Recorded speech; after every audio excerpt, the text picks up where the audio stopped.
10월 6일 오늘의 말씀은 사무엘하 12장 1절에서 14절입니다.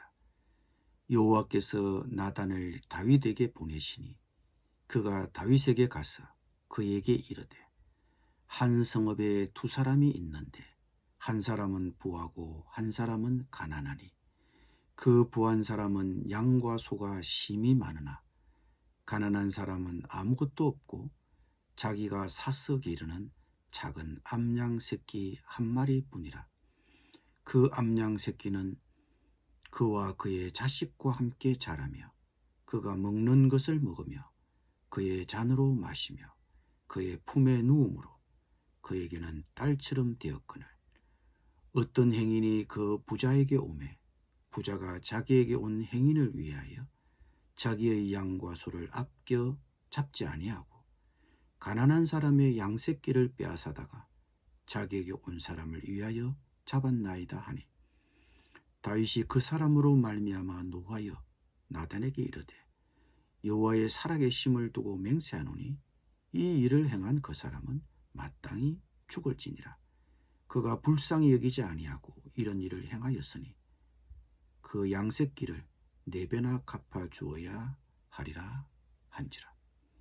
나단이 다윗에게 이르되 당신이 그 사람이라.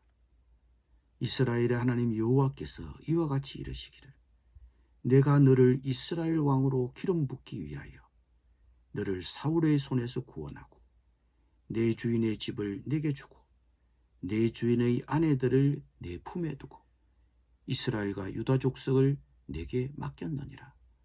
만일 그것이 부족하였을 것 같으면 내가 내게 이것저것을 더 주었으리라. 그러한데 어찌하여 내가 여호와의 말씀을 업신여기고 나보기에 악을 행하였느냐. 내가 칼로 햇사람 우리아를 치되 암몬 자손의 칼로 죽이고 그의 아내를 빼앗아 내 아내로 삼았도다. 이제 내가 나를 업신여기고 햇사람 우리아의 아내를 빼앗아 내 아내로 삼았은즉 칼이 내 집에서 영원토록 떠나지 아니하리라 하셨고 여호와께서 또 이와 같이 이르시기를 보라 내가 너와 내 집에 재앙을 일으키고 내가 내 눈앞에서 내 아내를 빼앗아 내 이웃들에게 주리니 그 사람들이 내 아내들과 더불어 백주에 동침하리라. 너는 은밀히 행하였으나 나는 온 이스라엘 앞에서 백주의 이 일을 행하리라 하셨나이다 하니 다윗이 나단에게 이르되 내가 여호와께 죄를 범하였노라 하매 나단이 다윗에게 말하되 여호와께서도 당신의 죄를 사하셨나니 당신이 죽지 아니하려니와 이 일로 말미암아 여호와의 원수가 크게 비방할 거리를 얻게 하였으니 당신이 낳은 아이가 반드시 죽으리이다 하고. 아멘.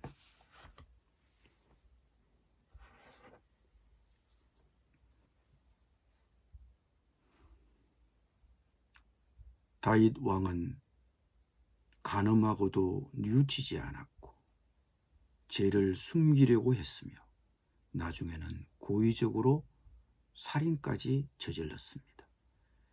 부하의 아내를 겁탈하고 자신의 죄를 은폐하기 위해 충직한 부하를 죽이게 되고 그리고 그 충직한 부하의 아내를 차지했습니다.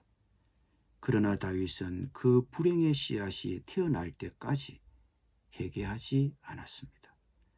그렇게 무려 약 1년여의 세월이 흘렀습니다. 아마 다윗은 그렇게 모든 일이 순조롭게 끝났다고 여겼을지 모릅니다.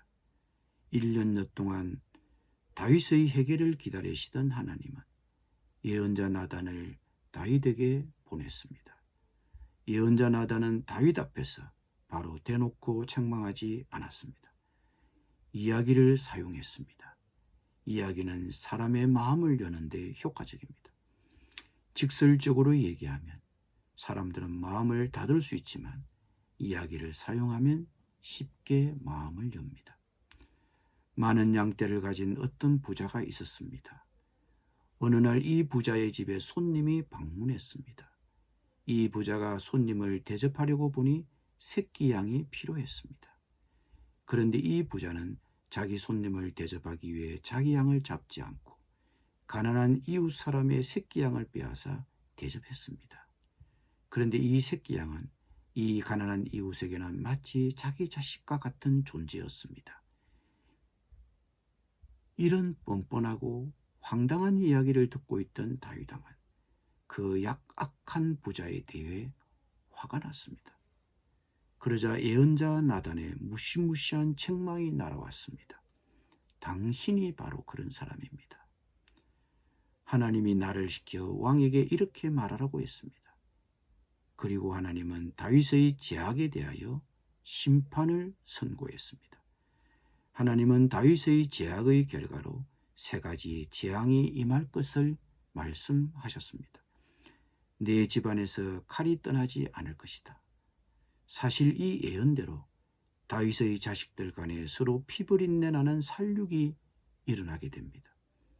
그리고 다른 사람들이 백주에 너의 아내들과 동침할 것이다. 놀랍게도 다윗의 아들이 이런 짓을 하게 됩니다. 또 불행의 씨앗, 빼앗은 신하의 아내 밧세바와의 사이에 태어난 아들이 죽을 것이라고 예언했습니다.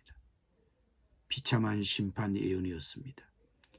이 심판의 예언을 듣자마자 다윗은 즉각 바로 그 자리에서 자복하고 회개했습니다.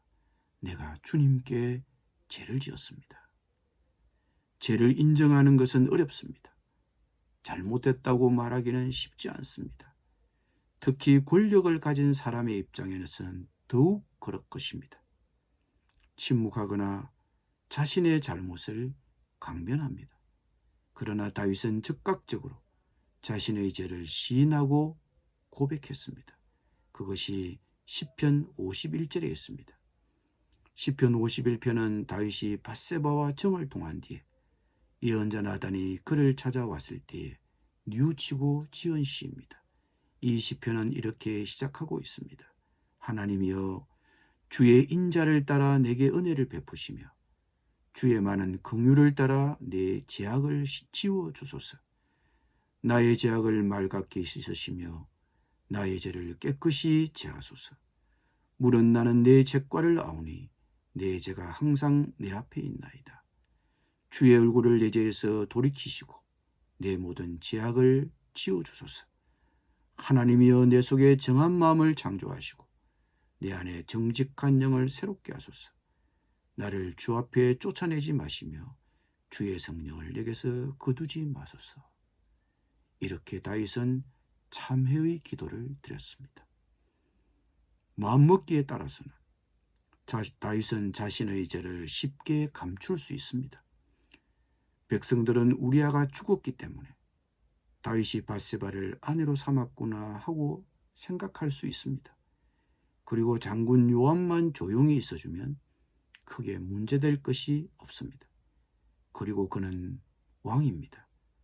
나단이 와서 자기의 죄를 책망하긴 했지만 나단마저 조용히 없애버리면 완전 범죄를 꿈꿀 수도 있습니다.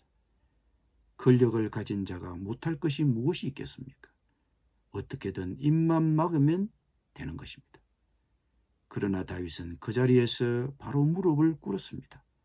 참회의 기도를 드렸습니다. 그러자 나단을 통해 하나님의 제사함의 용서가 선언되었습니다.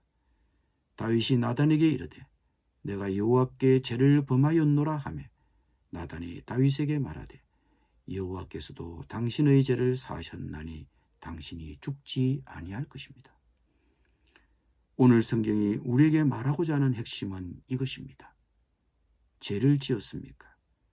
정직하게 자백하고 하나님의 용서를 구하십시오. 죄에 대한 해결책은 단 한 가지입니다. 회개만이 정면 돌파입니다. 만일 우리가 우리 죄를 자백하면 그는 미쁘시고 의로우사 우리 죄를 사하시며 우리를 모든 불의에서 깨끗하게 하실 것입니다.